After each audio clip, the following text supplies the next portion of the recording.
Welcome to the I Can podcast, where we discuss all things blindness related, including, but not limited to, technology, issues, and other topics.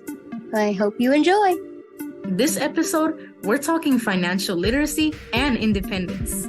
Don't forget, you can find us anywhere you listen to podcasts, such as included but not limited to Apple Podcasts, Spotify, and all the latest models of the Victor Reader. Hi, I'm Brandy Kubel.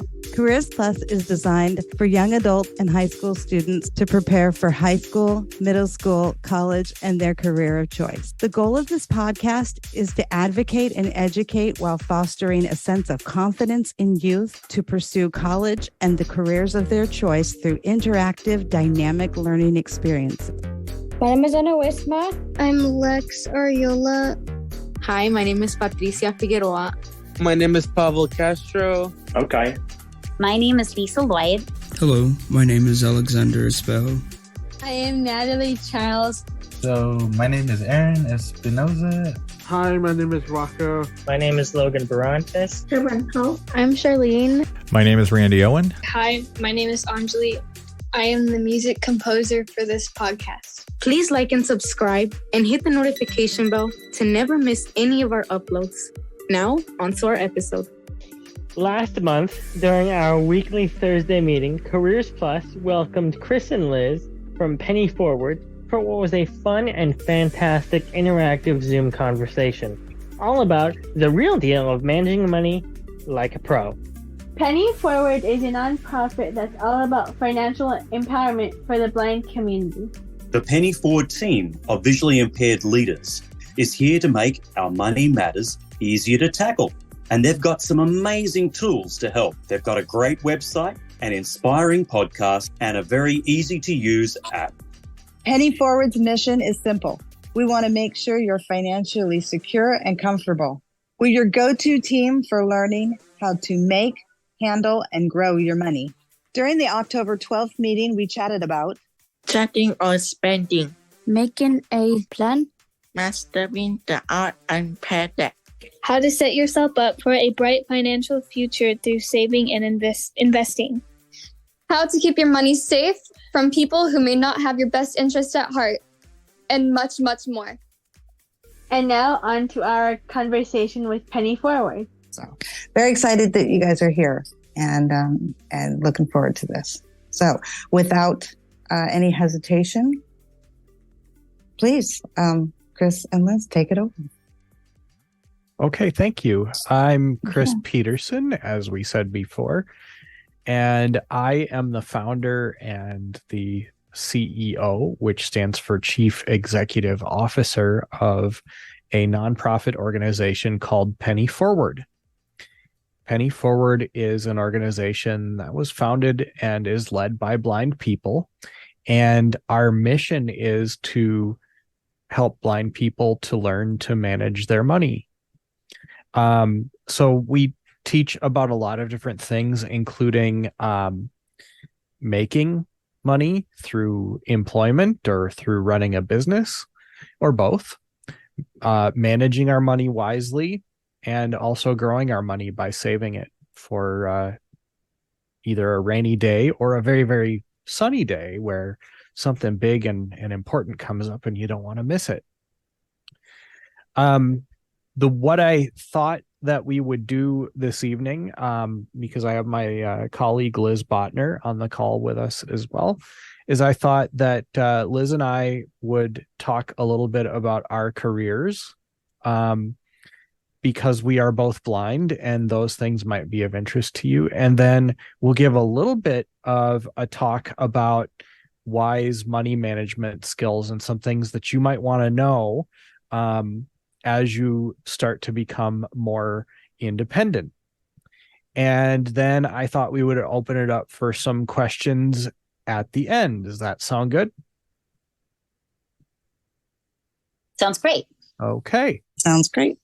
So let me talk a little bit about my careers, and then I'll turn it over to Liz and she'll do the same. So I am 45 years old. I graduated from high school in 1996, and I I've basically had kind of three different sets of jobs. When I was 16 or 17 years old, I happened to be at a local small computer store with a friend of mine who worked there. And the owner of the store came up and was chatting with us. And sort of towards the end of the conversation, he said, "You know, my son is blind. Would you like to have a job here?" And that was how I got my first job. And I tell you that because no matter who you are, no matter what your abilities are and your talents are, I believe that there is work out there for you and there are ways to make money. And it really starts with getting out and getting to know people and building relationships with people, because there are people that are going to be in your corner that want to help you succeed and are willing to help you to try to learn to do something new. And that's what happened with me. And while that job didn't last very long, it gave me a big confidence boost, knowing that I could get a job and do a good job at it, even before I got out of high school. I then, for a very short time, thought I wanted to go into radio broadcasting, and I had applied to go to a radio broadcasting school. But I decided at the last minute that I was not really ready to do that yet. And I had found another job sort of related to radio through a hobby that I still am involved in. I'm a ham radio operator, and a ham radio organization near me happened to have a job open, and someone let me know about it, and I applied for it, and I got it, and I worked there for 2 years. And then I decided to go to college. And I decided to go to college because I met a girl who was going to the college that I ended up going to, and we fell in love, and I wanted to be close to her. That led me down the path of having to choose a college degree. So I had always enjoyed computers. I decided to pursue a college degree in computer science, and I did pretty well at it and graduated and worked as a computer programmer, a software developer for about 20 years for companies like IBM and Lenovo. Perhaps you have heard of those companies.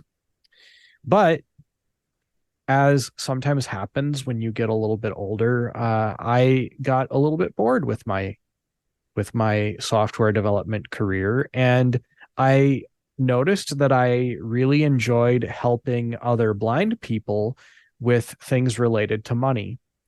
One of the first times that I got an opportunity to do this was when a friend was offered a job in a different state, and she wanted some help to figure out how she could actually move from the state she lived in to this other state and take this job. It was going to cost quite a bit of money to make the move, and it was a type of job she had never done before, and so I helped her to navigate a lot of those details to figure out how to pay for the move, to figure out how to rent an apartment, and to figure out how to pay for all of that stuff with her first few paychecks when she started her job.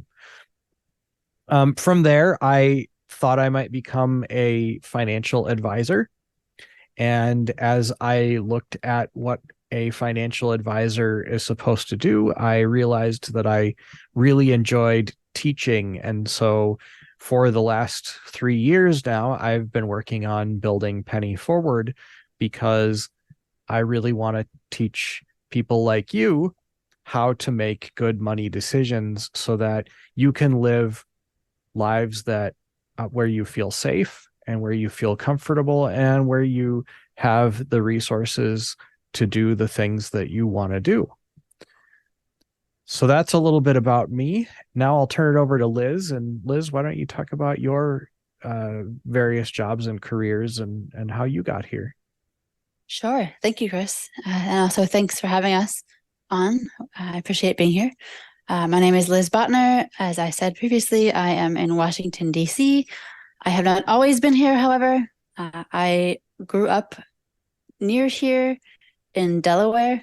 And in growing up in Delaware, I, as a middle school and high school student, had various summer jobs, mainly teaching students assistive technology, because that was my and is my true passion, is technology. It's opened up a lot of doors for me, and I want to help others realize what it can do for them. And that looks different for every single one of us, and that is fine. So my teacher of the visually impaired was instrumental in my early years in middle school and high school in helping me find jobs related to teaching technology and getting experience and things like that. I also taught Braille during some of that as well. So in graduating high school, already had some experience in working under my belt, which was a good thing. I then went straight to college. I knew that I wanted to do that. And so but I also knew that I needed to get out of state. I am a triplet, so I have two sisters who are the same age as I am. I myself am blind due to retinopathy of prematurity, due to being born premature and having too much oxygen when I was younger. I was quite sick as a young child. And I kind of explain it this way. The doctors had a choice between saving my sight or saving my life, and they chose to save my life, and I am forever grateful. So I went away from Delaware. I went to upstate New York to Ithaca College and actually double majored in computer science and philosophy and religion. That was a double major. The philosophy and religion was a double major. Ithaca was an amazing experience in terms of college. I've had many different friends there, made many different professor connections. Unfortunately, it was really expensive. And so midway through my college career there, I decided to make the smart decision and transfer back to Delaware, where I finished out my college undergrad degree or years/degree and graduated from the University of Delaware, which was not academically the best experience. But I graduated and I saved money, which was good. And my degree was in philosophy with a religious studies minor. They did have computer science, but my experience with the professors there was not really that great in terms of being accommodated for what I needed. And so I took the path of least resistance, less stress, and just finished my philosophy degree. They did not have a religion major, and so I minored in that. And then I decided that after I graduated college in 2008, I would kind of take a year or so off maybe and get some work experience before I wanted to go into grad school, because I knew I wanted to do that. Wasn't really sure what I wanted to go in for yet, but I did want to go into grad school. Didn't end up happening the way that I thought. I did not have, although I had interviews and had applied to different jobs, I never had an offer. And so the first 2 years out of undergrad, I was building experience in terms of living on my own and doing the things that I needed to do to become more independent, not working, but I could not get work and was starting to get really frustrated. And everything in terms of the jobs that I saw that I really wanted to do did require a master's degree. I wanted to do a job related to assistive technology and teaching. Teaching was always important to me.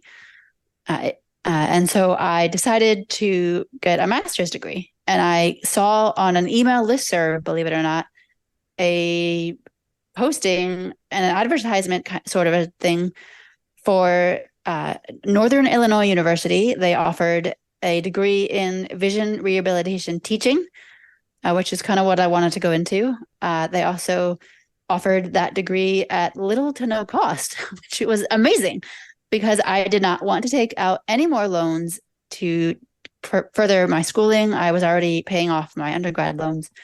And so I applied to Northern Illinois University. I spoke with the person who ended up being my academic advisor and said, I know there is no degree right now in assistive technology, But that is really and truly my passion. So is there any way that I could add that on as an not extracurricular, but an extra specialization? And the advisor was super thrilled and supportive. And so he said, absolutely, we can do an independent study. So, come on, apply, let's see what happens. I applied, took the GRE, and did get accepted to Northern Illinois University. I had in addition to my coursework, I had an independent study semester of courses that no one else has on their transcript, because I decided what I wanted to study and came up with the topics and got approval from my advisor for that. And I'd had that extra coursework in assistive technology. And then I graduated from my master's degree in 2012. In that, I also completed an internship at the Veterans Administration. So I worked with veterans who are blind or who have low vision and taught them in the area of life skills, because at the time that's what my degree was focusing on, because they did not have the technology component that they do now. And so I graduated with a master's and then went to I went to Atlanta, Georgia. I had never been there before in my life, but took a job as an assistive technology specialist at a nonprofit in Atlanta. Was there for a year. While I was there, I got my certification in vision rehab therapy. So I am certified to teach life skills to blind and low vision individuals. After a year there, that did not end up panning out as long as I wanted that job, due to nothing I had done. It was just part of the experience. So I no longer had that job. And several months after that, I went back to Connecticut. And I say back to Connecticut because that is where I did my internship at the Veterans Administration as part of my master's. And I worked there from 2013 to 2021 as a blind rehab specialist, teaching assistive technology and life skills both. I then transitioned in December of 2021 I transferred to Washington, D.C. to be closer to my family. And also I took a job with the Veterans Administration in Washington, D.C. While that job was a good job, it just was not what I thought it was going to be.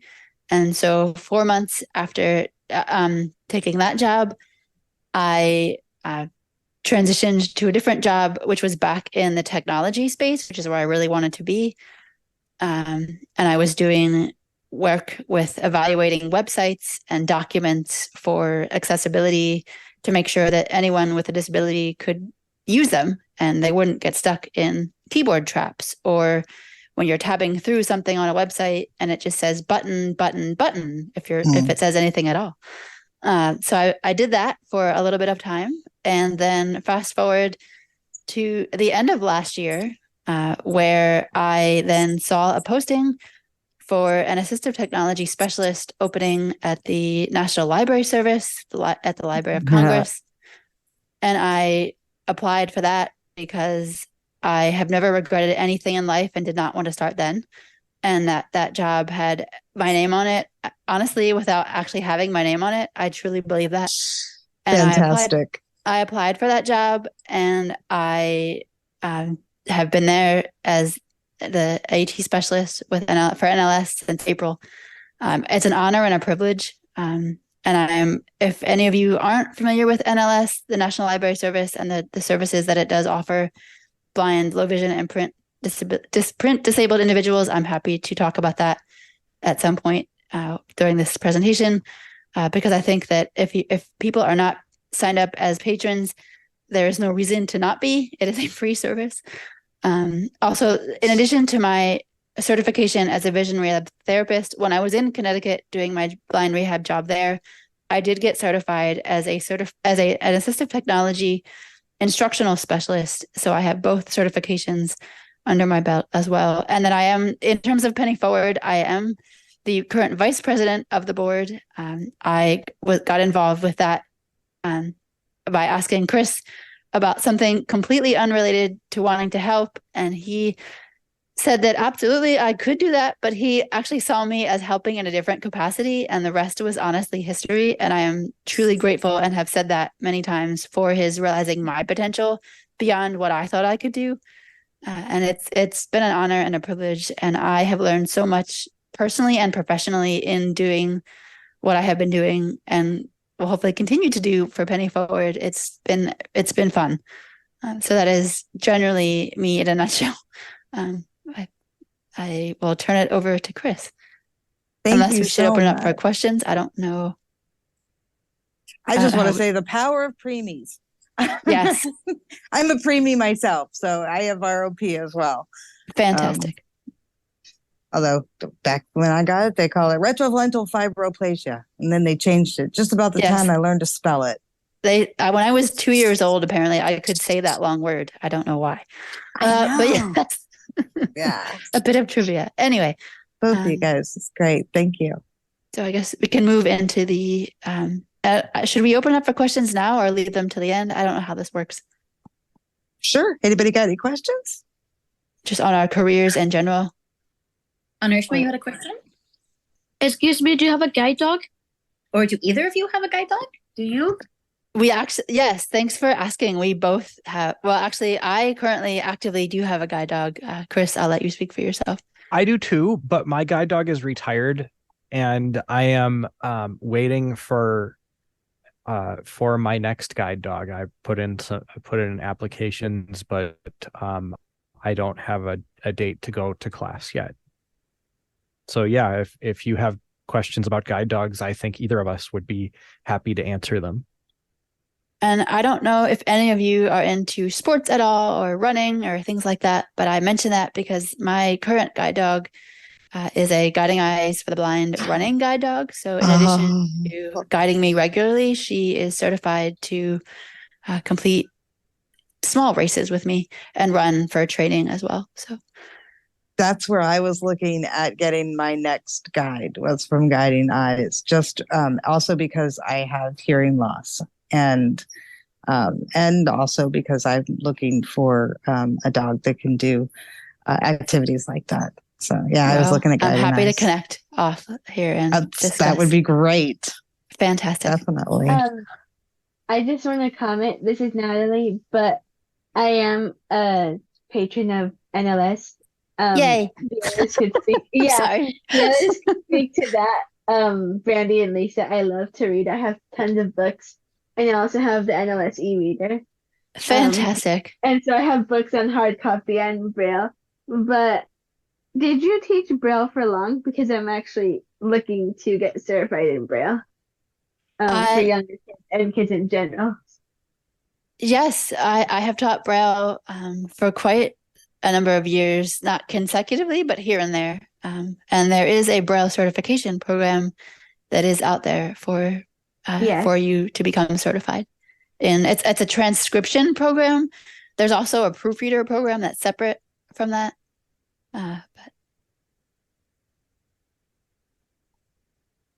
But thanks for asking. Because that's what my career is going to be. Well, it kind of is because I already helped a couple students with Braille. All right. Awesome. Well, good. Any other questions? Liz, I have a question for you. It's Lisa. So sure. I'm just curious, with your background, are you helping Chris with accessibility and the Penny Forward website? Or I heard you say you're the VP of the board. So I'm just curious to know what kind of work is involved exactly for you in terms of Penny Forward. A lot of things. I do help with accessibility. I co-host a podcast. I don't know, do other things that I'm probably forgetting right now. But all of the above, I guess, that you mentioned. Yeah, so she is the co-host of the podcast. She is the vice president of the board, which means that she would be my successor if I weren't able to continue to work. She has great leadership skills, and yes, she I also does. don't have good skills talking about myself. That's true. We're working on it. But she also has helped out with the accessibility of the website, and we also have an app.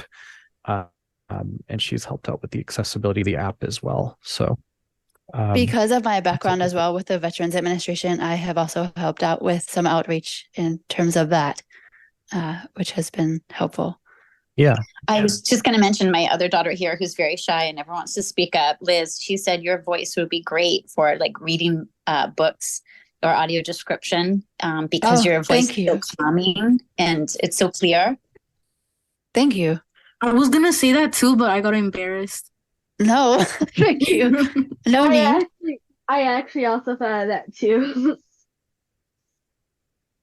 Well, as Chris and I both said, we do have a podcast. It's the Penny Forward podcast, available on your podcast platform of choice. And so you can listen to the podcast. Maybe we can send out a link for that in an email, Brandy, so our students can access it. Yes, for sure. We also have come up with, and I don't think we'll talk about them on this particular call just because it might take away from other things, but we actually did put together a list of further reading books. They're all available at NLS.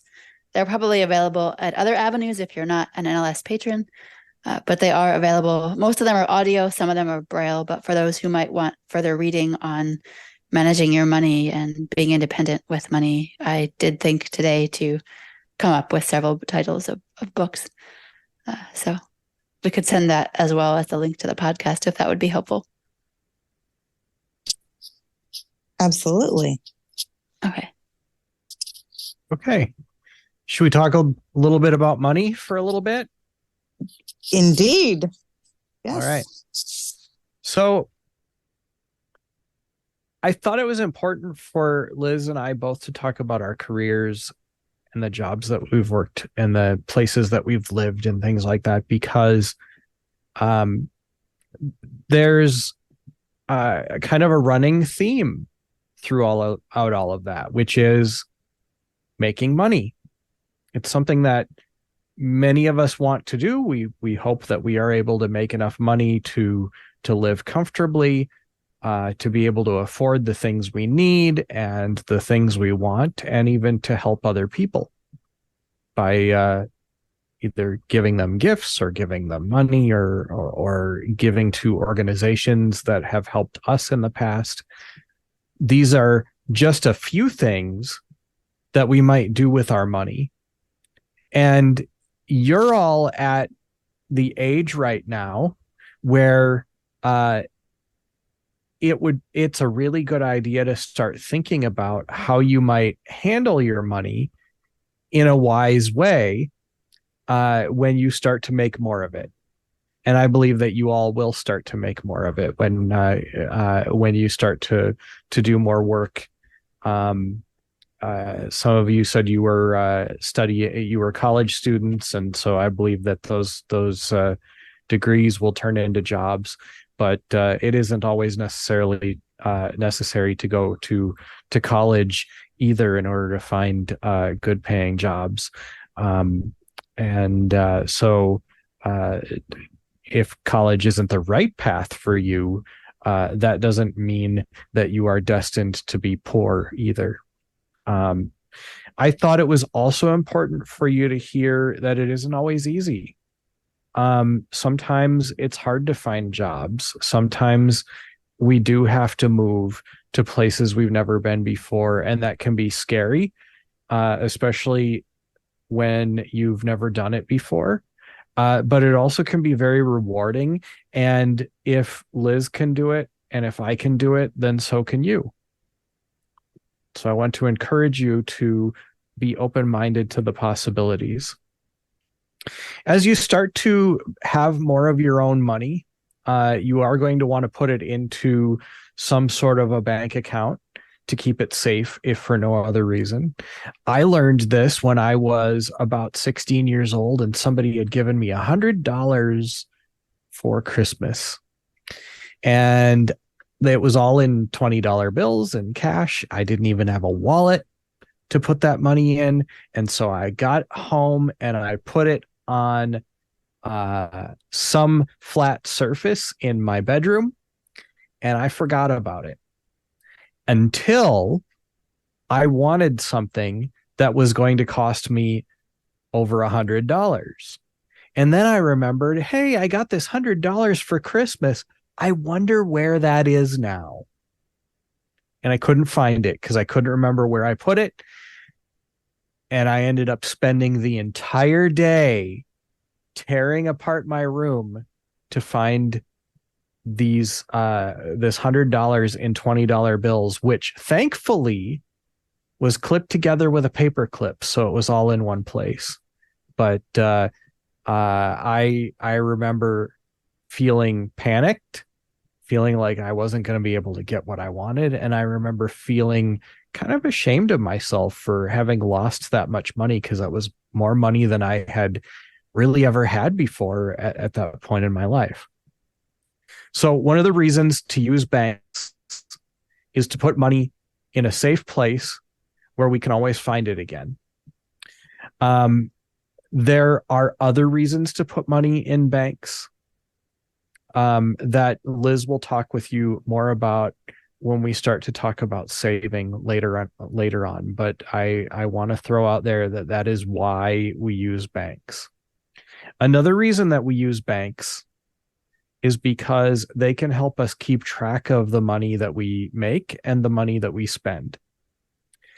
When you are spending cash, it can be difficult to keep track of how much money we brought in and how much money we spent on things and where we spent it. But you can do it.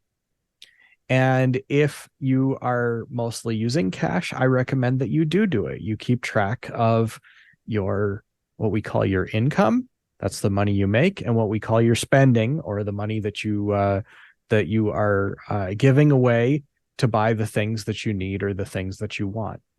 You can do that in any way that makes sense for you and that is convenient. You can do it in Braille. You can do it in audio. If you are used to recording things in audio, you can do it in print. If you are a print reader, you can use electronic technology like a note taker or even a smartphone. Lots of different ways. But really, the kinds of things that you want to keep track of are the day that you spent the money, so the date, the amount that you spent, and the thing that you spent it on. On Tuesday, I spent $2 on ice cream. On Saturday, I spent $1.50 on a bottle of Coke. This is the kinds of thing that you want to keep track of. Why is this important? Well, it's important because later on, you are going to want to create a spending plan. A spending plan gets really important when you start to live on your own and you have bills to pay. You need to make sure that you can pay your rent.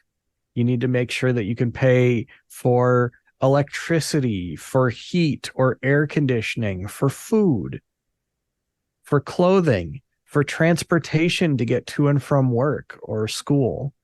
And it's important to make sure that you have enough money for all of these things. And a spending plan can help you to make sure that you are setting aside money for the things that you need instead of letting it all go away on things that you want.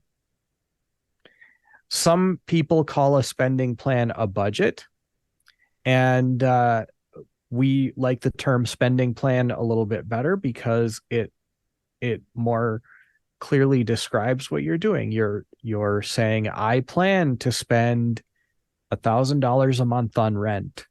I plan to spend $250 a month on groceries. I plan to spend $100 a month on my electricity bill and $50 a month on my cell phone bill and $30 a month on my internet bill. And I have $500 left, and I need to make sure that I decide what I'm going to use that money for. Some of it is going to be money that you'll use for things you want to do or things that you want to have.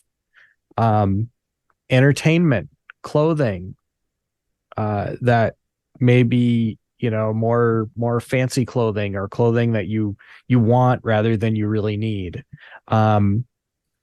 Transportation, it is pretty inexpensive and can be a very good thing to take things like buses and trains and paratransit. However, sometimes it can be more convenient to take taxis or Uber or Lyft or things like that. And it would be nice if you could set aside some money so that you knew that you could afford some of those things as well, because that's what living a secure and comfortable life is all about, is feeling like you have the money to do the things you need to do and to pay for the things that you need to pay for to survive, but also to be able to do the things you want to do, at least some of them, and to be able to have the things you want to have, or at least some of them. So spending plan helps us do that. What does a spending plan look like? Well, it looks a lot like what I described before when you track your spending, at least at first. You might plan to spend the same amount that you already spend on the things that you're already buying or that you're already paying for. But over time, you might decide, I'm spending too much on my cell phone bill, or I'm spending too much on my internet bill. I want this to be cheaper. Or, you know what? I'm going out to eat a lot and I'm spending a lot of money there. Maybe I'm not going to go out to eat as often because it's important to me to have money for something else.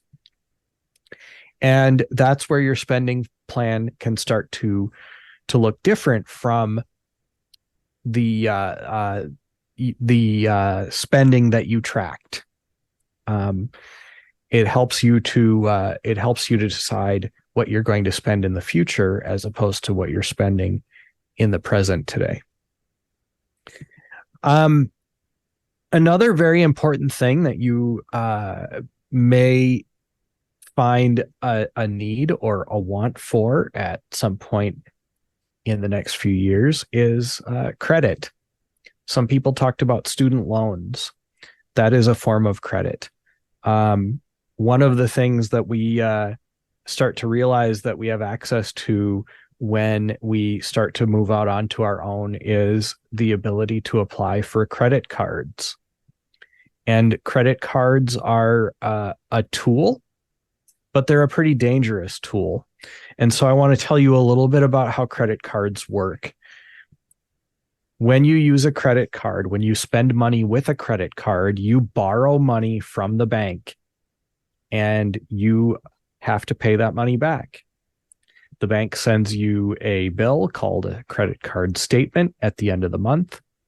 And that statement will tell you how much money you spent, and it'll give you the opportunity to pay a small amount of that money back or to pay all of it back. It's better if you pay all of it back, because as you start to use credit cards, you start to develop a credit history. There are 3 companies in the United States. Their names are Experian, Equifax, and TransUnion, but it doesn't matter if you don't remember those names after tonight, at least not yet. When you spend money on credit cards, or when you apply for credit cards or other types of loans, that activity is sent by your banks to those 3 credit bureaus, and they keep track of it.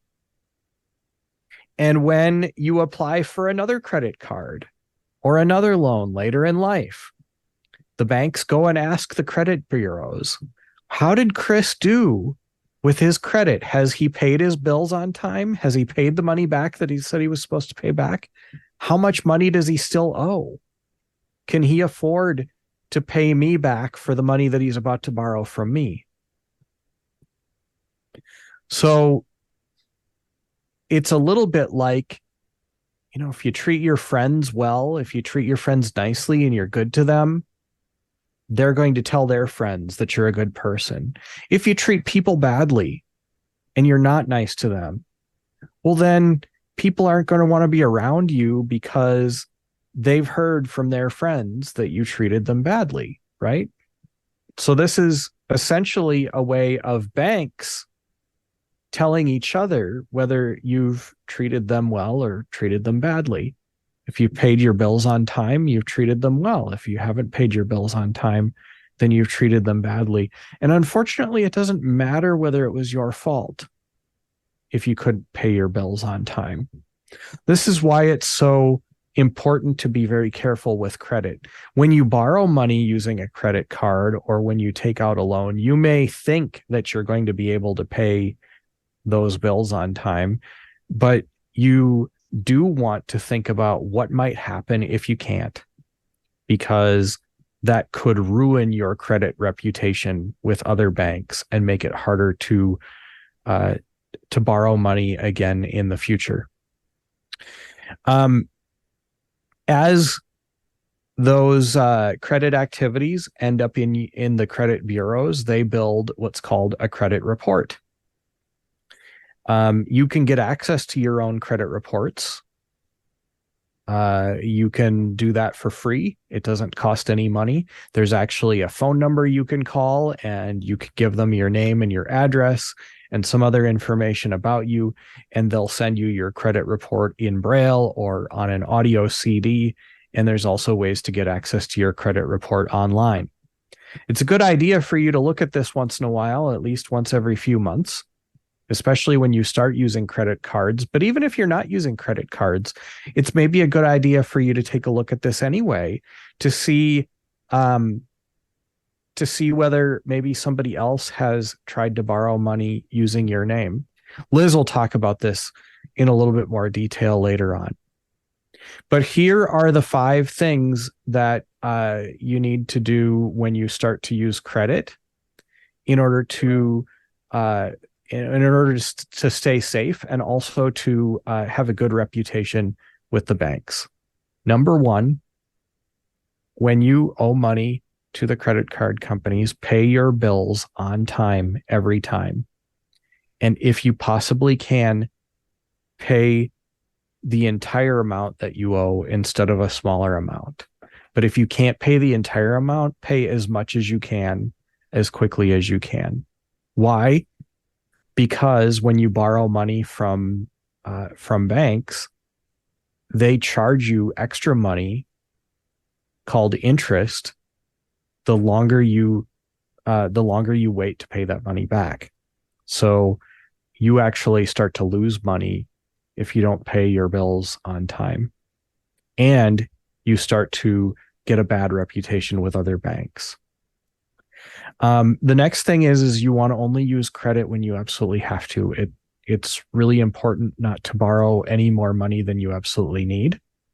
Borrowing too much money can also ruin your reputation with banks, and it can make it harder to borrow money again if you need it for something later.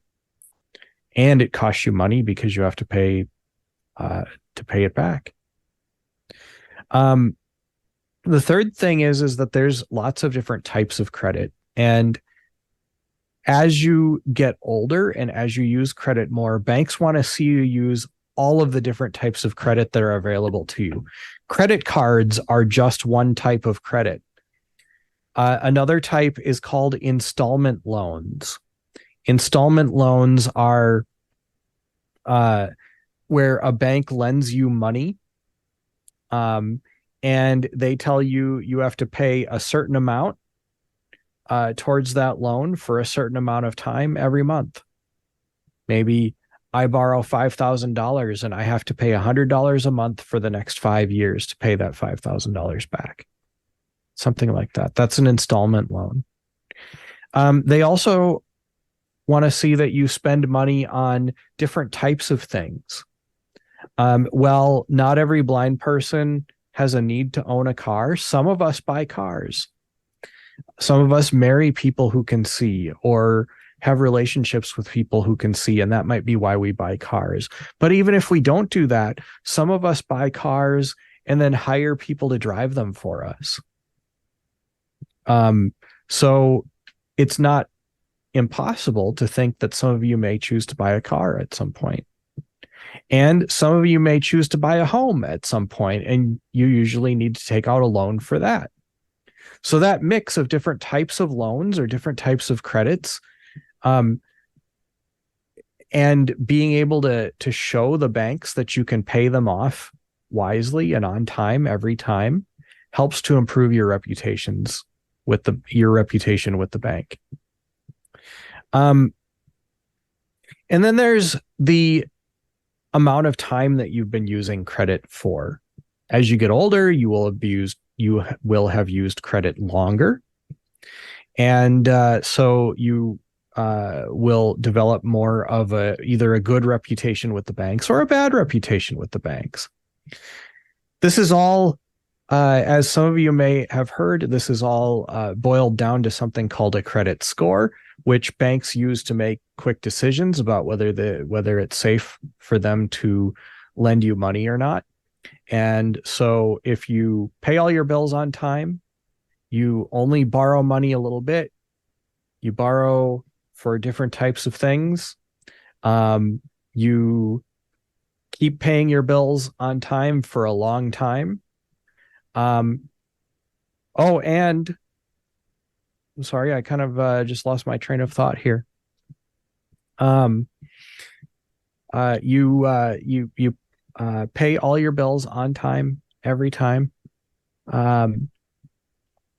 Then you will develop a higher credit score. Your credit score will go up. So that's a little bit about credit, a tool that can be a very powerful tool, but also a very dangerous tool, and one that you want to be very careful with, especially when you're getting started. Now I'm going to turn it over to Liz, and Liz is going to talk about saving and investing, and also how to keep your money safe from people who may or may not have your best interests at heart. Chris, before we transition, can I just ask a quick question? I heard you please. talk. Okay, I heard you talk about needs and wants, Mhm. and I know that's an area where I got a little confused when I was a student growing up, and I was using credit cards for some needs instead of some wants, and that got a little bit out of hand. Is that something that you have seen with students and young people, and what would you advise to prevent that from happening? How do you tell the difference between what's a need and what's a want? I felt really confused about that when I was young. That can be very confusing because you can, it can feel often like you need something when in reality you really want it. So when we talk about things you need, we're really talking about things that if you didn't have them, you wouldn't be able to survive. We're talking about housing, basic housing that keeps you warm and dry and safe, but not necessarily housing that, has lots and lots of rooms and is a big mansion. We're talking about food, but we might not be talking about gourmet food. We're talking about simple, healthy food that is keeping you well nourished, but it may not be the fanciest food out there. And it may not be restaurant food. It may be food that you have to prepare on your own. One of the reasons that life skills are so important. We're talking about clothes, but we're not talking about fancy clothes or high fashion clothes. We're talking about clothes that keep you warm in the cold, that keep you cool in the heat, that keep you dry in the rain, and will keep you healthy. And if you choose to start looking for work, then yes, you also want to find clothes that fit well and that look good on you. But some of those clothes may not be brand new clothes. They may be used clothes. They may be borrowed clothes, or When you go to like a wedding, sometimes you might rent fancy clothes just to go to the wedding, but you don't necessarily buy them because you don't go to weddings very often. So it can be very confusing, and it's something that keeping track of your spending can help you to decide, because you can go back and look at what you spent your money on and really think about, well, did I need this? Or did I just want this? And sometimes it becomes a lot clearer after you've had it for a while, or after you spent the money, than when you're making the decision. So I wish I had a more concrete answer. But sometimes needs and wants are something that become more clear to us as we have more experience. And there's something we should think real hard about, because everybody has slightly different needs or slightly different wants. Sometimes things like medications, for example, can be a real need. If you have a health condition that where you have to take medications, or you could die, or you could really ruin your health, well, then you might need those medications. But you maybe don't need say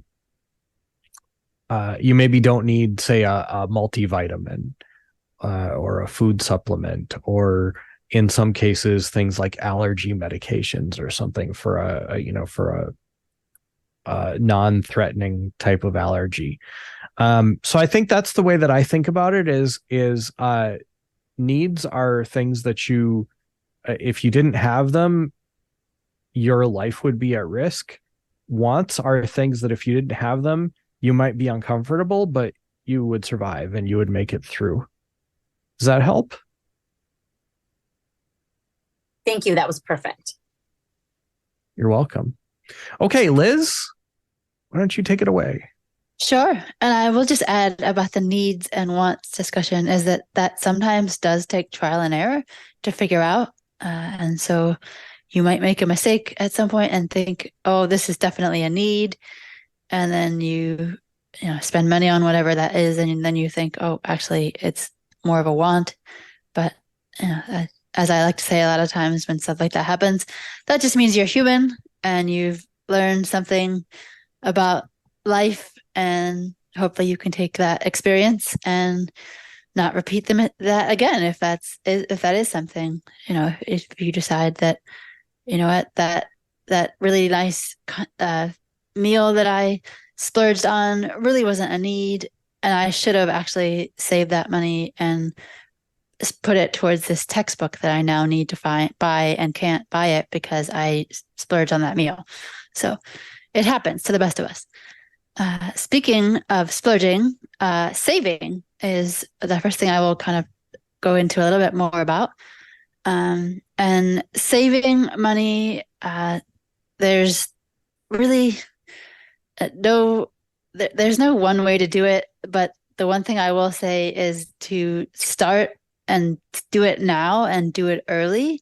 There's also no minimal amount of money that you can save to make it count. So even if it's 50 cents every day you're putting aside for something, and later on, and just to have that 50 cents, it might not seem much at right now, but it will add up.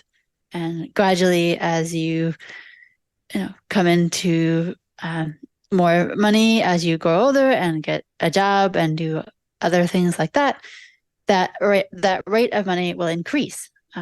But definitely, starting to do it now and build on that as time goes by is the best approach, I think. For myself, I actually had my first savings account when I was 4 years old. My mom took my sisters and I into the bank, and we opened up our savings accounts with our metal piggy banks that we had, and dumped all our change out and deposited that into the bank. And so that is how I did it when I was very, very young. I was fortunate to have a supportive mother who realized that was going to be a helpful thing for us. Let's see. let's see. There are different types of accounts, as we've kind of mentioned. There's a savings account and a checking account. There are also different types of savings accounts.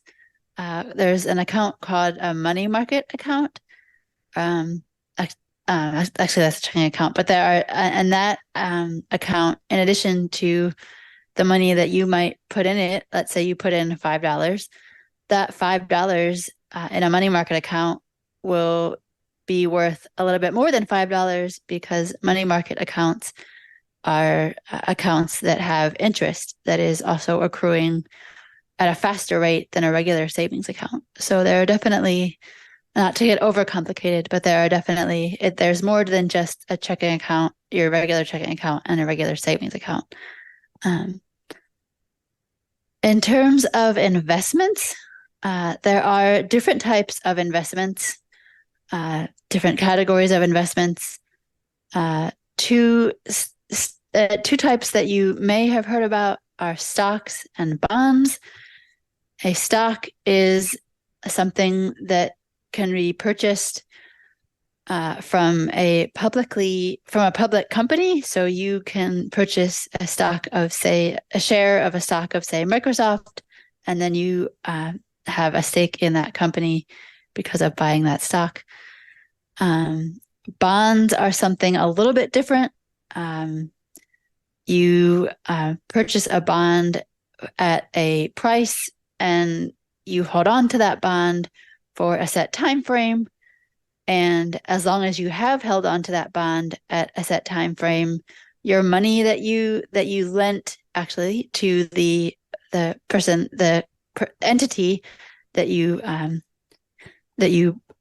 purchased the bond from will pay you back that money in as well as interest. And so that is another way to get a little bit more money than what you initially put into it.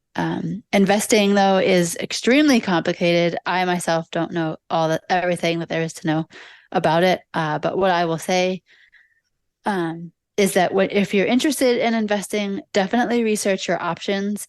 Getting assistance from a professional who is able to help you in that area if you need that assistance, and invest at the level that you're comfortable with starting out. And everyone is going to be comfortable with different things.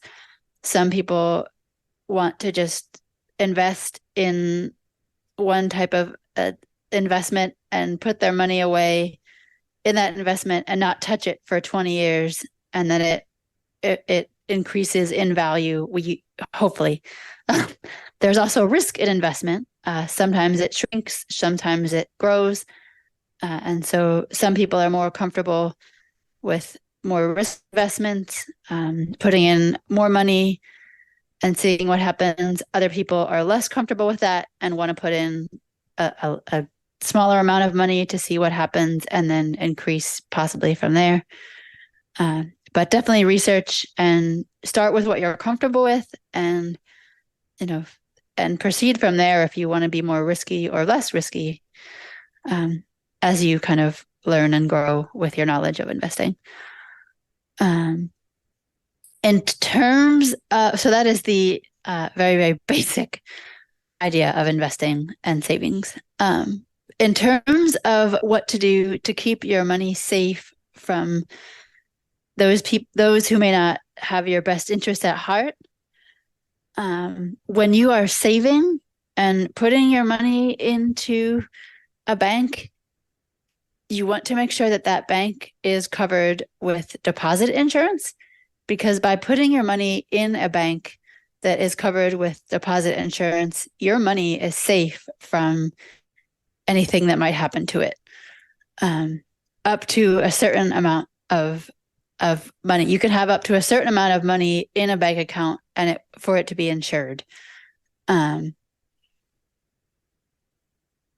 can, and that price point or that amount is up to $250,000 is how much you can have in a bank account, and until it is no longer insured. And when you reach that point, then you have to find other ways of insuring, of putting your money somewhere, maybe that is actually investing. But the second option, or second tip, there's 5 of these.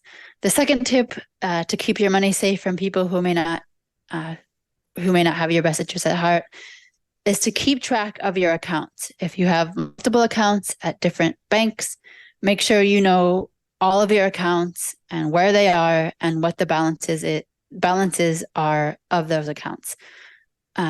You can do this by looking online at the websites for the where you have your accounts. You now, with technology and smartphones and tablets, there are different apps out there that you can actually add all of your accounts into one app. And so you only have to go to one particular place and you can see everything in one snapshot of a picture of, okay, I have my Bank of America account and then I have my Chase account, but I only had to, and then you can see your kind of full picture of things. The third option, which Chris already touched on, is reviewing your credit report and reviewing your credit report frequently so that you can catch any errors if they happen, so that you can alert the credit bureaus that there are errors. I actually did this. It was nothing major, but there were some slight discrepancies that I had to dispute and disputed them, and those things went off of my credit report, and I was very happy at that point. The fourth thing is similar to checking your accounts and keeping track of those. You also want to check and keep track of your investments.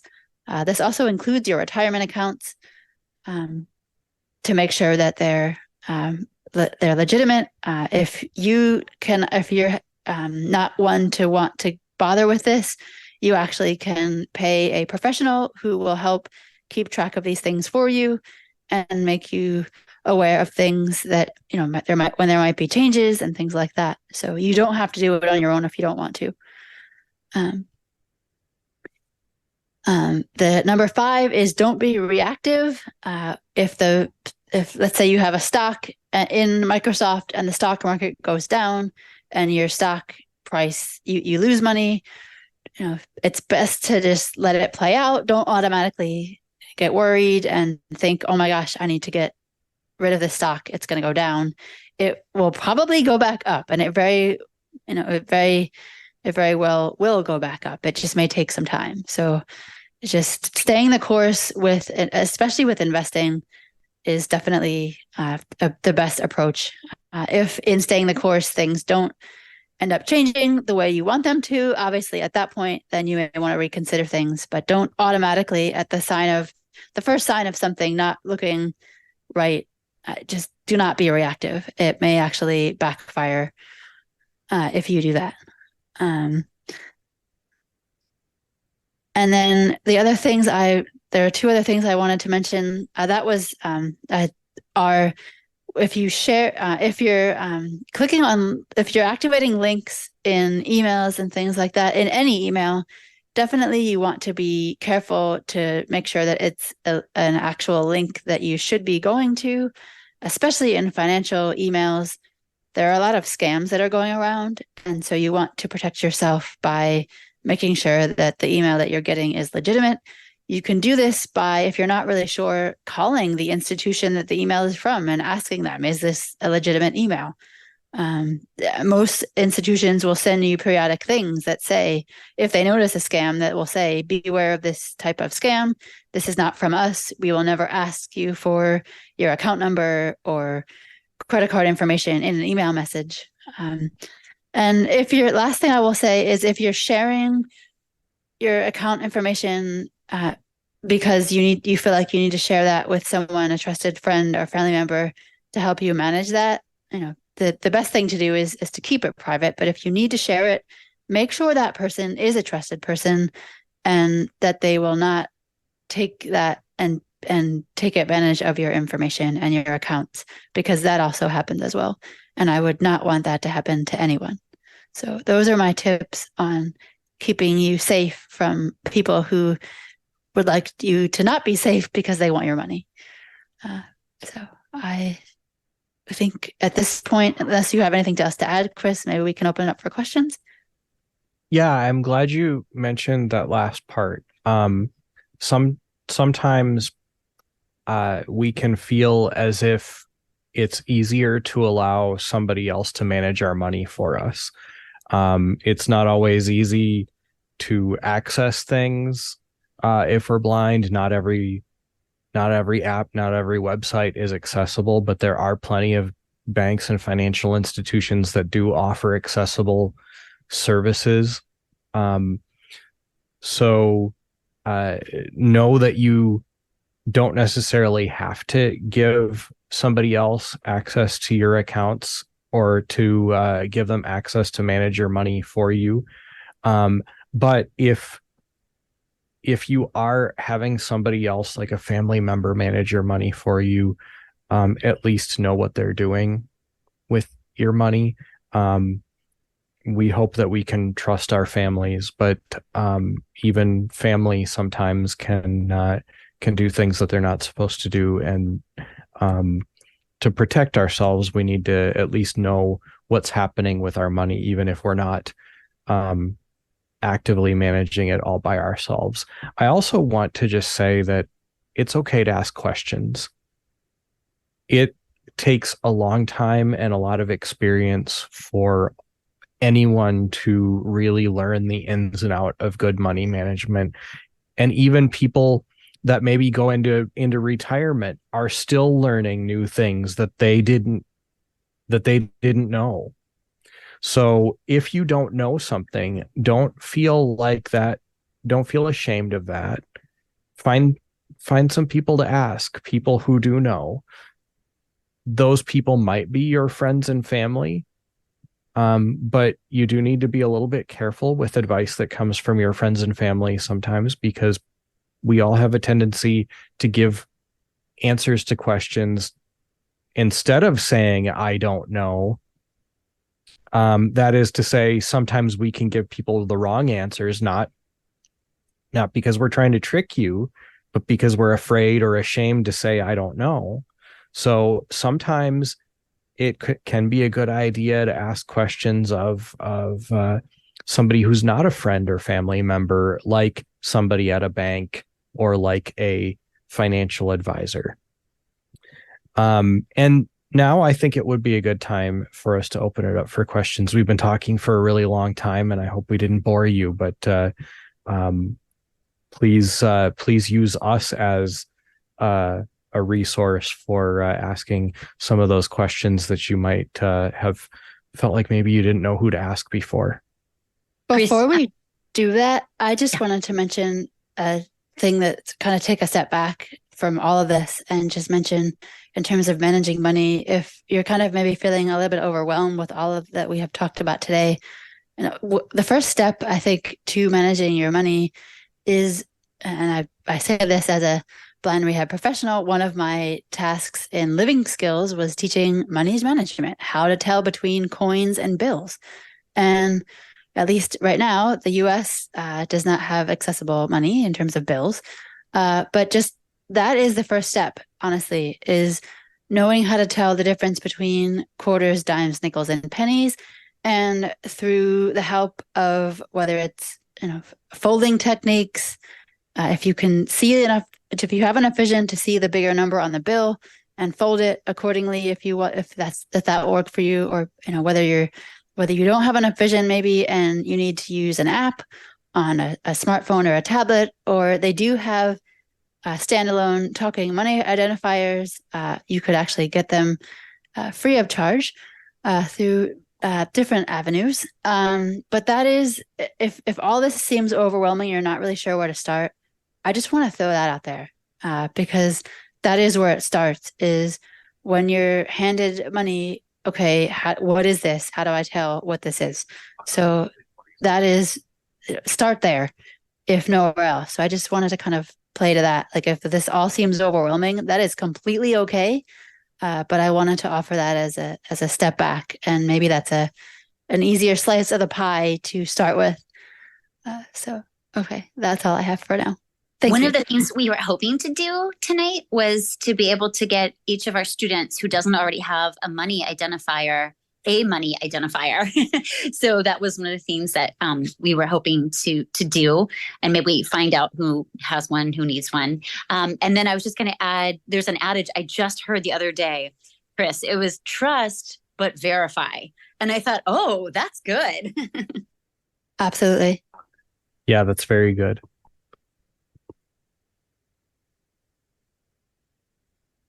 There was something that came in the chat, I think, that I missed. Was that the question Randy had about a hard credit report? Was that, or? Oh, was that what the question was? I didn't hear what it said. Randy, can you ask your question? Sure. Can you talk about what a hard credit inquiry is and what the possible consequences can be? Yeah. So when I was talking about your credit reports and credit scores earlier, this was one of the things that I'm glad you brought this up, Randy, because I was feeling like I was missing something, but I wasn't sure what it was. Whenever you apply for a loan or a credit card, the bank goes to the credit bureaus and asks for a copy of your credit file. That is called an inquiry. And those inquiries are actually recorded by the credit bureaus, and they're added to your credit file so that banks that you might go to in the future know how many times you've applied for credit for credit in the past. When the credit bureau records an inquiry on your credit file, it's called a hard inquiry, and that can having too many of those can actually hurt your credit reputation. There's a different type of inquiry called a soft inquiry that does not get recorded by the credit bureaus. And that happens when you request a copy of your own credit report, maybe because you want to see if all of the information there is correct or not, like Liz said she did. So you don't have any sort of that doesn't hurt your reputation if you ask for your own credit report, but it might hurt your credit reputation if a bank asks for your credit report too often. And typically, having a hard inquiry about once or twice a year is okay. Any more than that can be very hurtful and can raise some red flags with the banks. So to kind of boil that down into very simple terms, if you're applying for credit cards or you're applying for loans, only do that once or twice a year. Don't go and apply for 10 credit cards in a year. That will look bad. Other questions? Thank you, Chris. You're welcome.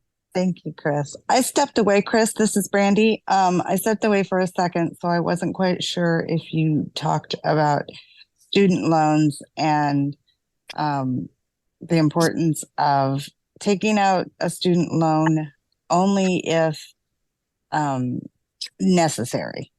A lot of times schools will have tables out, and it was all dark over there. I didn't see them. I didn't say anything. They're very tempting, but be cautious of them, because if they're not necessary, it's not extra money. That's true. So student loans are loans that you would take out. Lisa, I don't know if you know that you're not muted.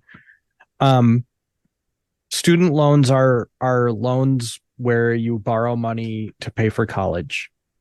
And a lot of colleges and universities, in fact, pretty much all colleges and universities have financial aid offices where they will help you to apply for student loans. They will also help you to find grants and scholarships, which are money that you don't have to pay back to pay for college. And then, of course, your rehab counselor may be able to help you find ways to pay for college as well. Student loans are something that that can be really damaging to us later in life. You may spend a lot of money on college, and then if you say struggle to find a job, or if you do find a job but doesn't pay as much as you thought it was going to, you may have trouble paying off those student loans, and it can make it harder for you to be able to afford other things that you may need or want later in life. You may have kids, and it's really not a good feeling to have to make a decision between paying for the kids' food or clothing or diapers, or to pay your student loan payments back. So, while we didn't talk about student loans specifically, we did talk about loans in general, and borrowing money is something you want to do only when it's absolutely necessary, and only when you are sure that you're going to be able to pay it back.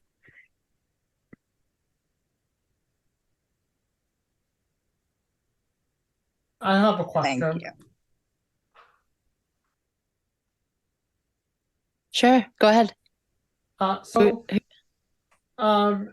What is this able account thing you were mentioning? The ABLE account? Yes, what is that? An ABLE account is an account that you can open. It is specific to people with disabilities. At this point, I don't think it's changed yet, but it's if you have had a qualifying disability by the age of 26. I forget when it's supposed to go up to. The age is supposed to change soon. I forget the year exactly. I apologize. It'll be going up to age 46 in January of 2026. Thank you. You're welcome. I knew it was 46, but I can't remember the date. And you can open up this account, and you can have it as a general. And each state or territory has, I think many states have these ABLE account programs, and you don't have to open it up in your specific state, so you can shop around. For instance, my ABLE account, even though I'm in Washington, D.C., is in Massachusetts. That's just what I was comfortable with. But what it allows you to do is to put money away as savings and or as investment, if you choose to do that as well. You have those options to then take out at a later time for expenses that are related to your disability. And you can put this money in there and have this money in there, and it will not affect any of the government benefits that you might be on. So if you are receiving Social Security supplementary income or or Social Security disability income, SSDI or SSI, the money that you have in this account is totally separate, and they cannot count that towards any assets or funds that you might have, which is the nice thing about that. Also, if friends or family would like to give you a gift, maybe at Christmas time or a holiday or birthday or some such thing, graduation, they can do that, and they can put it directly into your ABLE account. And so you, again, would not be penalized for that, like you could possibly be if it was in another account and you had reached the maximum allowed balance for the government benefits that you might be receiving. So if you don't have anything like that, would it still be beneficial to have that kind of account? If you don't have government benefits, absolutely. I mentioned it for those who might be receiving government benefits, and just as a note that if you are receiving benefits, you can still have an ABLE account, and it will not be counted against your benefit allowance or benefit amounts. Why would you want to have that kind of account instead of, or in addition to, a different kind of bank account? Maybe like a money market account or a savings account or a checking account? So one of the things about an ABLE account that's different from something like a money market account or a checking account is that the interest that you earn on money that's in an ABLE account is not taxed. We didn't talk about taxes, but taxes are something that we also end up having to deal with as we start to make more money. If you put money into something like a savings account or a money market account, a bank will pay you interest for having that money there, but then you will pay some portion of that interest as taxes to the government, both to the state of California and also to the United States federal government. So that is not true of money that you put in an ABLE account.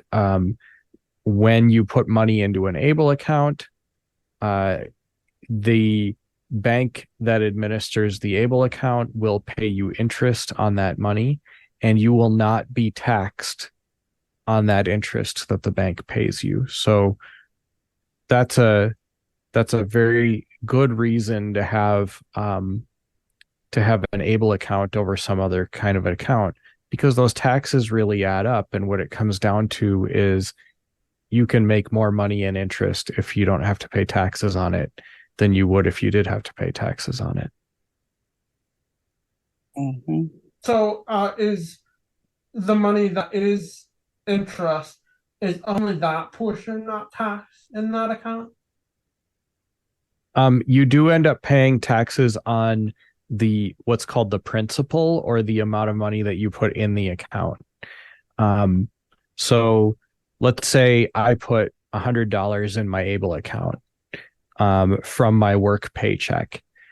Well, I had to pay taxes on that $100 when I got it from work. But I can put it in my ABLE account, and if I make $5 in interest at the end of the year from that $100, that $5 will not be taxed. Also, if my mom or dad or my grandma or grandpa or an aunt or uncle puts money into my ABLE account for me, if they put in, say, $100, they have to pay taxes on the $100, maybe depending on how they made it. But you won't have to pay taxes on that $100 when you take it out of the ABLE account. Does that start to help? Wait, so you don't have to pay taxes on the money in the bank when you take it out to spend it. Is that right? Yes. Correct.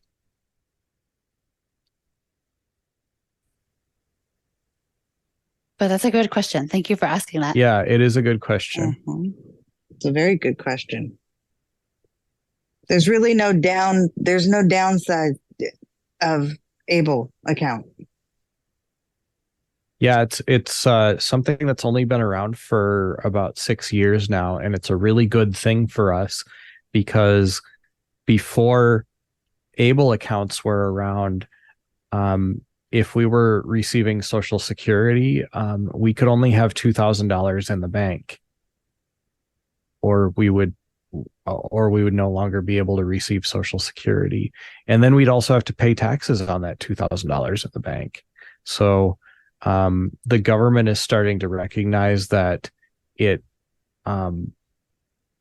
costs more to have a disability. It can be harder for us to find jobs that pay good money.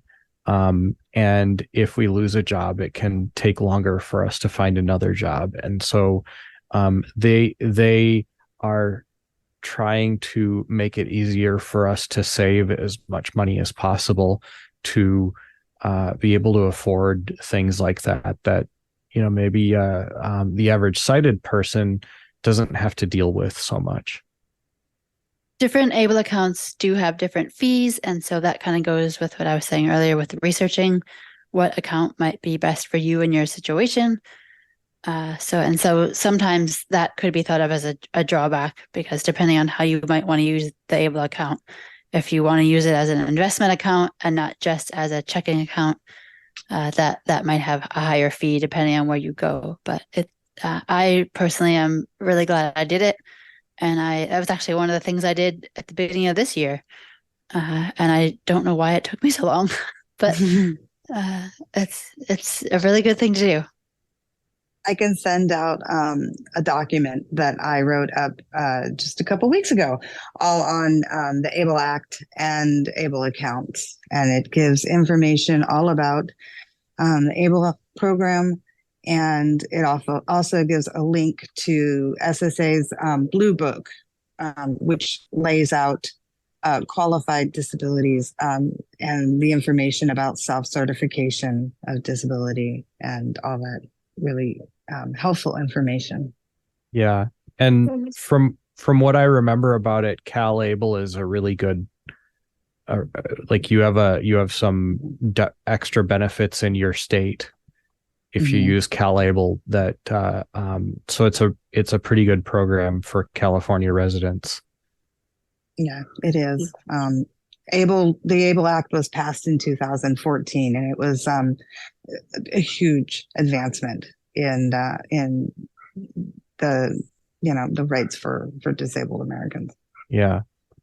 One of the neat features that a lot of ABLE programs have is, and Liz kind of talked about this, is a lot of them have a way for you to set up your own gifting page, kind of like your own personal GoFundMe, where you can tell your friends and family, I'm saving up for a new Braille display or something, or I need money to because I think I'm going to have to move out of the state to take a job, or I want to be prepared for that. And so rather than giving me presents, I would like you to put money in my ABLE account to help me be prepared for the future. And you can do that by going to this page and, by depositing the money right from this page. It can make it really easy and convenient for our family and friends to help us out to get started. They even give you a link. Yep. It's pretty awesome. Yeah. Yeah.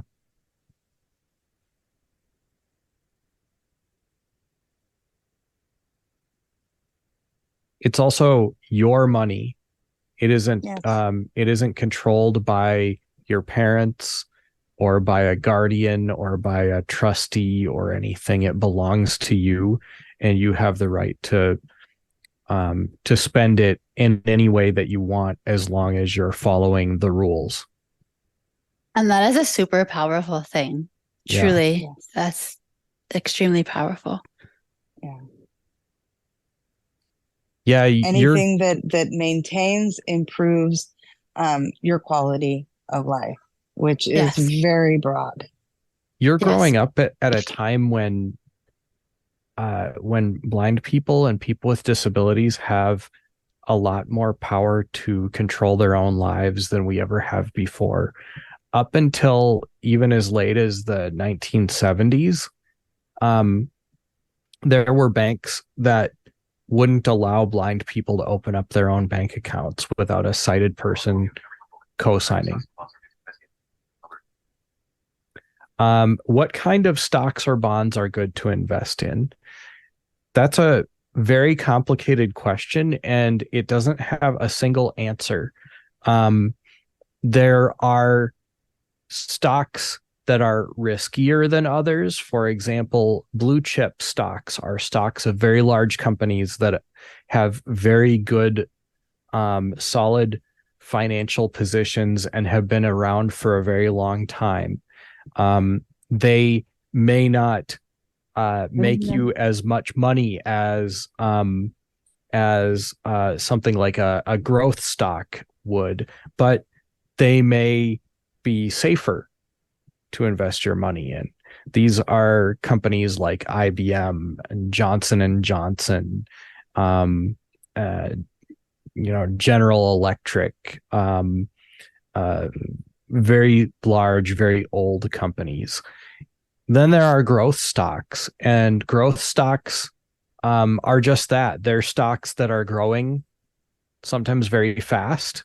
And with a lot of growth comes the risk that growth could stop, or that the value of those stocks could actually shrink. And those are often newer companies that we that have just come on the scene in the last few years. Companies like Roblox. There are stocks that are classified as income stocks. These are stocks, shares of stock from companies that pay dividends. When you buy a share of stock, you essentially own a small piece of that company, and that entitles you to make some money from the money that company makes, and they pay that back to you in the form of dividend checks, where they actually will send you a check or deposit money into your account, sometimes once a year, sometimes twice a year, sometimes once every 3 months. Some do it every month, but it depends on how well the company is doing, how much they pay you in dividends. As Liz was describing, bonds work differently. When you buy a bond, you're essentially loaning money to a company or a government, and they are signing a contract with you to pay that money back with interest. So that's how you make money off of bonds. But still, there are bonds that are more risky than other bonds. Bonds that are issued by governments tend to be less risky than bonds that are issued by companies. You can tell how risky a bond is by looking at its bond rating. There are bonds that are rated AAA or AA or A or B or C. And that is a way for you to assess how risky or not those bonds are. But there's no one way to answer your question about which stocks and bonds are good to invest in, because you may be comfortable with way more risk than I would be comfortable with. And so we would want to find you good stocks and bonds that are going to make you a lot of money, and also might be more risky than what I would be comfortable with. Whereas for me, I might not pick those because I might not be comfortable with as much risk as you. And some of that has to do with how old you are. Randy is asking about what is a special needs trust. A special needs trust is essentially a type of, let's call it a savings account for lack of a better term. A trust is where money is put away in an account, and it is managed by a trustee. A trustee is either a person like a friend or a family member, or maybe an attorney. And they decide how the money in that account is spent. They have to, they're obligated to spend the money for the benefit of whoever the beneficiary of the trust is. So in the case of a special needs trust, the beneficiary of a special needs trust is a person with special needs. That might be a blind person, or a person who uses a wheelchair, or a person who has some other sort of a disability. One of the biggest differences, though, between a special needs trust and an ABLE account is that in the case of a special needs trust, the trustee or the executor of the trust makes the final decision about how that money is spent for your benefit. You can ask them to spend money in a certain way on you, like to buy you a new Braille display or a new computer or something, but they can say no for almost any reason if they think that if they think that it's not to your benefit to spend that money. Whereas an Enable account, it's your money and you can spend it however you want. There's some other differences that have to do with the law and with how trusts are set up. It is significantly more expensive to set up a special needs trust than it is to set up for example, an Able account, which is essentially free. But that's probably more detail than we would want to get into with this audience right now. Other questions?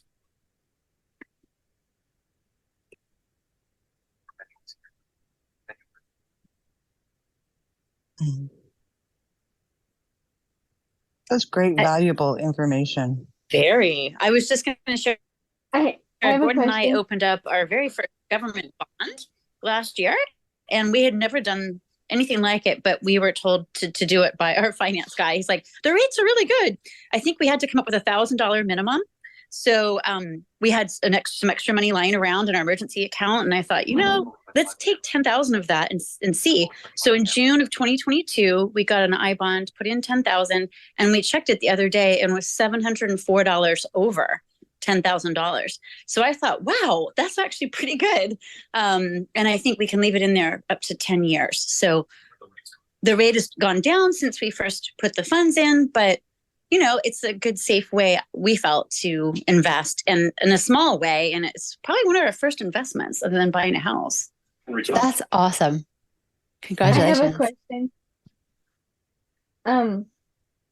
Can you get in trouble, like arrested, if you don't pay off your student loans or a credit card?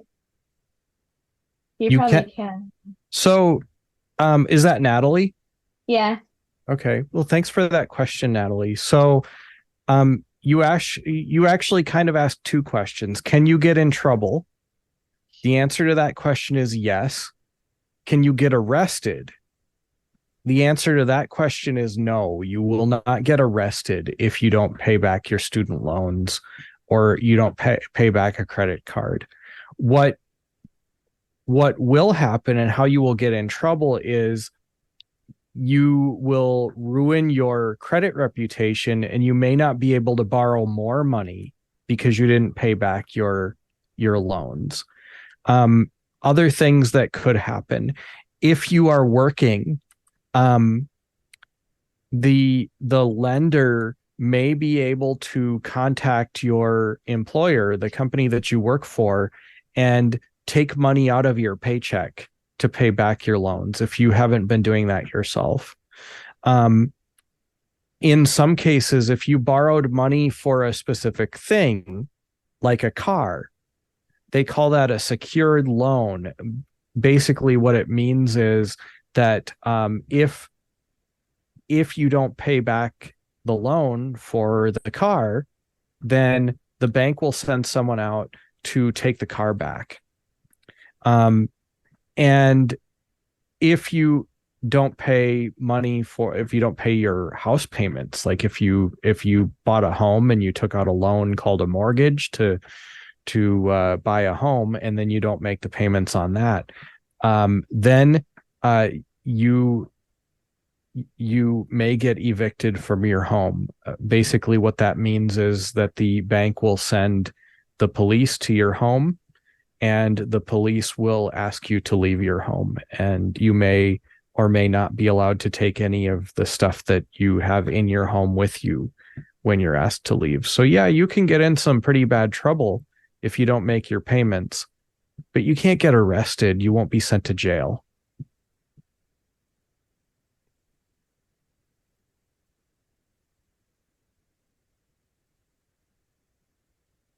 Okay, thank you. Also, this is all good information. Thank you. Thank you, and you're welcome. Good questions. Yeah. I have a question. Go ahead. This is Logan, by the way. When it comes to Cal Able account, you mentioned there was a set of rules. What are those rules? So the rules have to do with how much money you are allowed to put into the Able account every year. Actually, the IRS, which is a federal government department that's responsible for collecting taxes, sets those limits. So you can't put an infinite amount of money into your Able account every year. You may, for example, this year be able to put in around $17,000 this year. That amount may go up next year, or it may stay the same. So that is one of the rules. There are also some rules about how you spend the money out of your Able account. It needs to be spent on things that benefit you. For example, you maybe could choose to buy a car if that car is going to be used by your family to drive you around. But it probably would be against the rules to buy a car for your brother who lives in England and might never, ever drive you around in that car. There's a set of things that you're allowed to spend money on out of your Able account that are called qualified disability expenses. They fall into some very broad categories, and there hasn't been long enough time or enough history to have really figured out how easy or how hard it is to break those rules, unfortunately. But some of the broad categories that those fall into are things like housing, food and personal care types of things, transportation, education, work-related expenses, medical-related expenses, and things like that. So at least right now, the rules essentially say that as long as you're spending money out of your Able account in a way that benefits you, because you are the owner of the Able account and the beneficiary, then you're following the rules. Okay, thank you. Mm-hmm.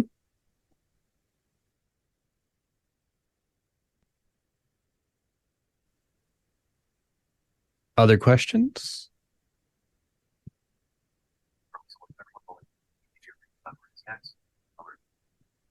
A chat just popped up and I missed it. Yeah, it's from Lisa. Can you please share briefly about emergency acts? Can you say more about what you're thinking, Lisa? Because I'm not sure what you're asking. Yeah, I don't really know. I'm not sure either. I'd like to answer. But... Sorry, that's accounts, not acts. Oh, okay. The importance of having an emergency account. Yes, thank you. It absolutely is important. That's a lot clearer. All right. So we've talked about this a little bit more or a little bit earlier in various times. Both Liz and I talked about our careers, and Liz specifically talked about times where she struggled to find work. I also struggled to find work, and I didn't think to talk about that with you as much as Liz did, but I'm glad it came up. Throughout life, things go wrong. We may have a great job, and then we may lose that job, and it may not be our fault. It may be that the company that we work for decides that they don't need somebody to do that job anymore. Or that they go out of business, or they're having money troubles themselves and they can't afford to pay us anymore. So if we're working, there's always that possibility that we might not be working later on. But and if we're not working later on, we still need to pay our bills, right? So having an emergency fund or an emergency account where we set aside savings to be able to cover those bills if we no longer have money coming in is a really good thing. Other types of emergencies that can come up, medical emergencies. Sometimes you might get hurt. You might, have an accident. You might have health conditions that change suddenly and put you, make it so that you have to go to the doctor, put you in the hospital, things like that. Sometimes those things cost money, and being able to pay for them without having to borrow money feels a lot better than having to borrow money. So again, that is another reason to have an emergency fund or an emergency account. And then if you do choose to buy a home, or you choose to own a car, or other expensive things, things can go wrong with your home and need to be fixed. And sometimes those things may need to be fixed in a hurry. If your hot water heater suddenly goes out, it can feel a lot like an emergency if you're taking a shower in cold water. And so being able to buy a new hot water heater and have it installed using cash rather than having to borrow money can be really great. That's another benefit of an emergency fund. If you have a family car, cars break down, fixing them can cost money. That's another valid reason to spend money from an emergency fund.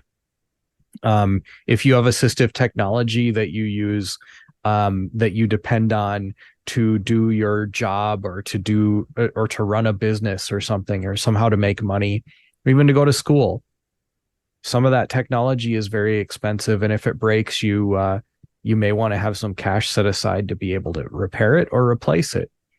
And that is another important reason to save money in an emergency fund. I don't love the term emergency fund, though, because sometimes emergencies don't come up, but sometimes opportunities do. I talked about the woman that I helped, who was offered a great job in another state. She didn't have any kind of savings, and that was one of the reasons why she struggled to decide whether she could afford to move to take that job or not. So sometimes an emergency fund can be thought of as an opportunity fund. You don't want to miss those things when they come up. You don't want to not be able to afford something and have to say, I can't take that job because I can't afford to take that job. Or I can't take that trip, or I can't go to, I can't go to accept this award because I can't afford it. So there's lots of sort of good things that you might choose to use your emergency fund for, rather than straight up emergencies. So when you start, yes, I got that too. When you start to make money, as Liz was kind of saying, put a little bit aside into savings. One of the first things you want to build up is an emergency fund, because once you've got that built up, it's going to be a lot easier to keep rolling on and adding more savings over time. One of the ways that our savings grows is through compound interest. We talked about interest in two different ways earlier. If you borrow money, either by taking out a loan or by spending money from a credit card, a bank will charge you interest, meaning that you have to pay them to borrow that money. And they charge you more and more interest for as long as you have that money borrowed. There is another kind of interest if you keep money in a bank.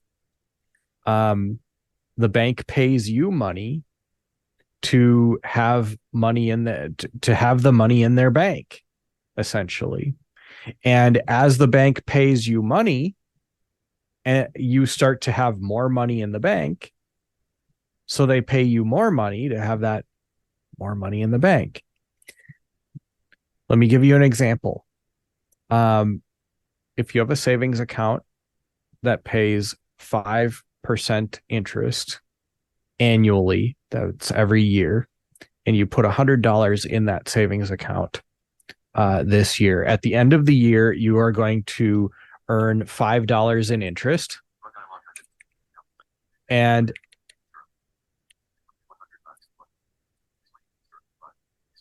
you will have $105 in your account as soon as the bank pays you that interest, maybe on New Year's Day. Now, if you let that money sit for another year, you won't just get paid another $5 in interest. You're going to get paid $5 and a few cents, because they will pay you for 5% of the $105 that you had in your account in the previous year. So now you're going to have $110.25 in your account. On the third year, you will have $115.76 in your account. On the fourth year, you will have $121.55. Fifth year, 127, 134, 140, 147, 155, and so on and so on. So as you let your money sit there longer and you earn money from interest, you get paid more interest, which means that your money grows faster and faster and faster the longer you let it sit there. And that's just if you let $100 sit there for, say, 10 years. So imagine what happens if you put $100 a month away and you're earning interest on it. So you're causing that money to grow faster by putting it away, by putting money away on a regular basis, and you're earning interest on that money, which is causing it to grow faster without you doing anything. It's a little bit like rolling a snowball downhill. Snowball starts out small and it starts rolling slowly, but as it gets further and further down the hill, it gets bigger and bigger and bigger, and it starts rolling faster and faster and faster. And as it rolls faster and faster and faster, it also gets bigger and bigger and bigger. So by the time it gets to the bottom of the hill, you have a huge, huge snowball that you accumulated from just starting out with a little tiny ball of snow at the top. Snow day. Snowball fight. Snowball fight. Yeah. I have another question. Go ahead, Logan. So like, say for instance, like I took out like a couple $100,000 loan to buy like a replica Batmobile or something. Okay. They put interest on that. Yes. When I go to pay the loan, what gets paid first? Do they pay the interest off, or do they pay the loan amount? That's a really good question, Logan. And it's a very perceptive question. It depends on the loan, and it depends on the terms and conditions of the loan. But in a lot of cases, the interest gets paid first. And only later on in the life of the loan do you start paying the principal. That's called amortization. And it may start out that you pay, let's say you took out a $100,000 loan, and it was going to take you 30 years to pay that off, to have your replica Batmobile. I love the idea, by the way. So in the first year, you might, let's say you have to pay $1,000 a month. You might pay $900 in interest, and you might pay $100 towards the principal, or towards actually paying off the loan in that first month. Maybe it goes down to $890 in interest in the second month, and $885 in the third month. Gradually, you start to pay more and more towards the loan, and less to interest, but at least first starting out, you're mostly paying interest, and you're not seeing that the amount that you owe go down very much at all. Now, you do have the option, though, to pay more than what they're asking you to pay per month. So if they say you have to pay $1,000 per month and you're going to have to do that for the next 30 years, you can always say, I want to pay $1,100 a month or $1,500 a month or $2,000 a month and pay that loan off faster. And that's a good thing to do because it can save you a lot of money and interest over time. Quick question. Okay. I don't know if you already went through this, but I've been hearing a lot of like commercials saying like that, like it's not about like savings account or anything, but like the FICO score. Mm-hmm. Is that the same thing as the credit score, or is that like something different? Yeah, that's a really good question. So when we talk about credit scores, we actually don't have really one credit score. A credit score is a calculation that a bank makes based on what's in your credit file. And when they talk about a FICO score, what they're really talking about is the formula that's used to calculate your credit score. The FICO score is one formula that is used to calculate the score. It's the most common one that banks use. There's also something called Vantage Score, which is something that you'll see a lot if you check your credit score from something like Credit Karma, or often your bank will have a way for you to look up your credit score through your bank's website or app. Those are often Vantage scores, which is using a slightly different formula than a FICO score. Typically, it doesn't matter too much whether you're looking at your FICO score or your Vantage score. What really matters is the direction it's moving. Is your credit score going up, or is it going down, or is it staying the same?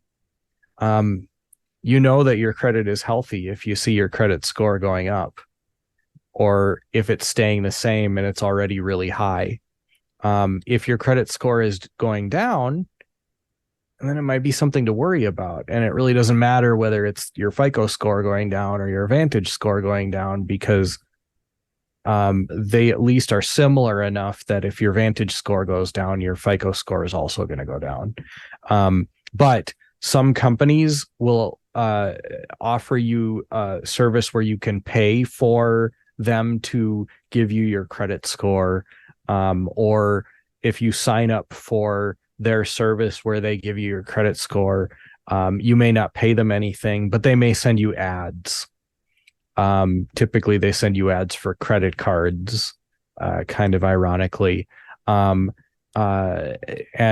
because banks tend to use the FICO score more than they use the Vantage score when they're deciding whether they should lend you money or not, some companies have tried to make their services more attractive by saying, we'll give you your actual real FICO score instead of your Vantage score. So yes, in answer to your question, that is talking about your credit score.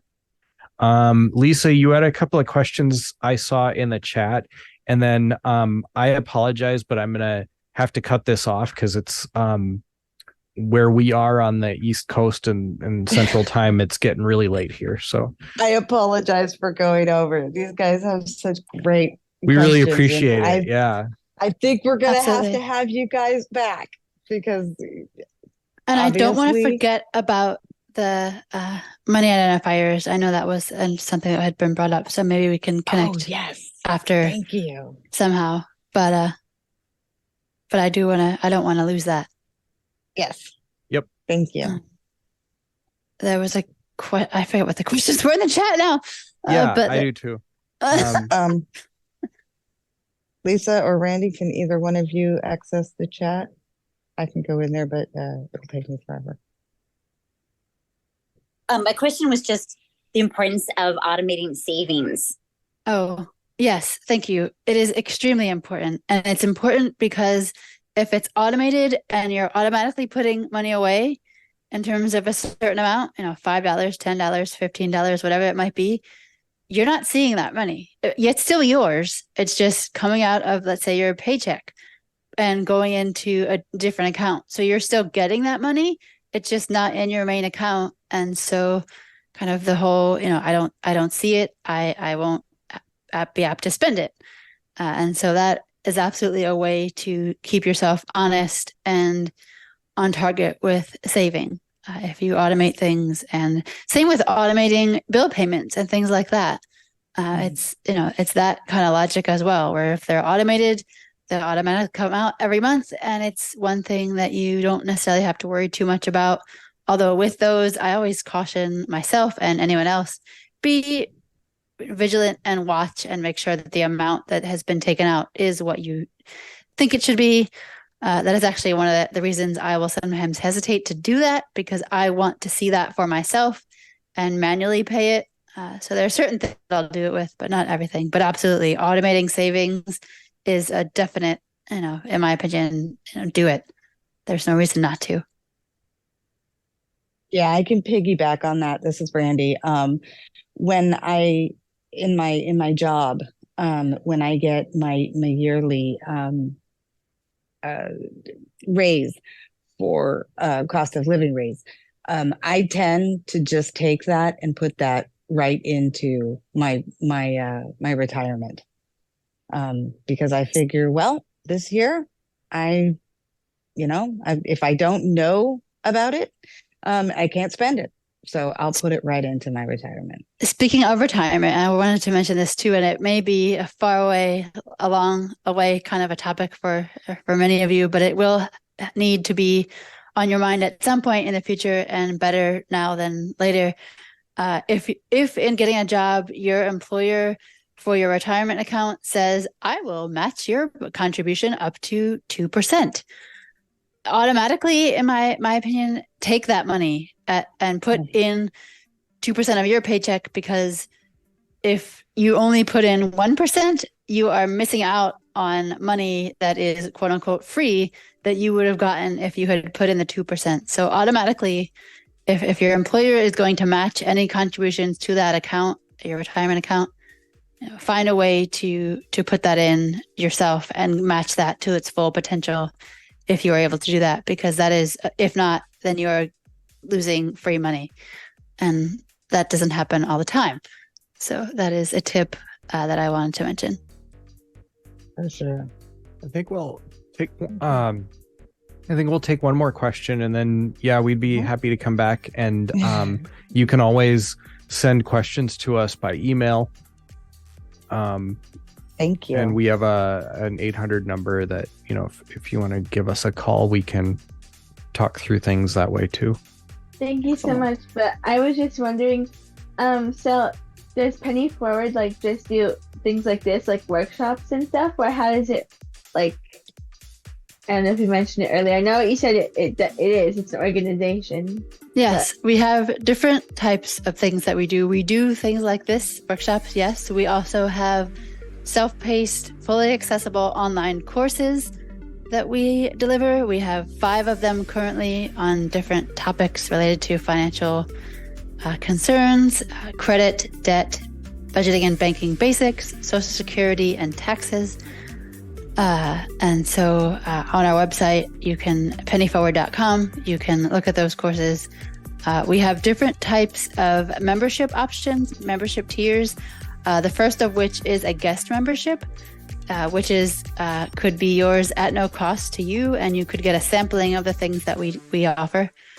We do also offer for those members who are paying members, we offer weekly group chats similar to this for members. We also, for all of our members, are currently offering once a month a monthly member meetup. We really like alliteration, for those who may not know.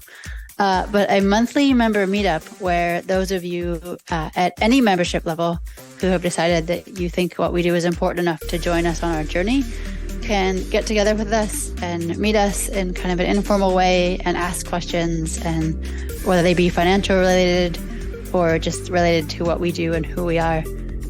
But we're growing in terms of ideas and other things like that. So that's a basic those. But yes, we do offer these kinds of things, but other things as well. If you would like more information, please visit the Careers Plus page at societyfortheblind.org. You can also email us at eyecanpod@societyfortheblind.org. That's EYECANPOD @societyfortheblind.org. Thank you for listening. Bye bye, everybody.